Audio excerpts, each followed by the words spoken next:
Moga-moga aja di tahun 2026 nanti bisa tercapai itu target dari pemerintah sekarang. Semua kita percaya dan kita yakin kita akan punya kekuatan untuk bisa menghilangkan kemiskinan dari bumi Indonesia. Ini sasaran yang berat.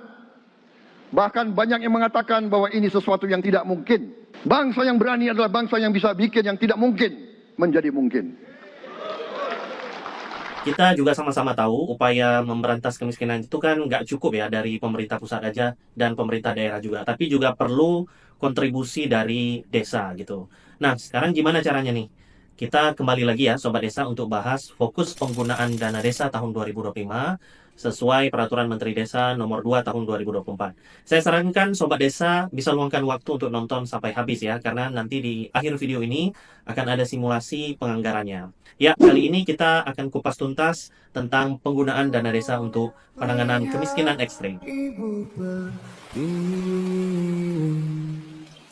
sedang bersusah hati, air matanya berlinang,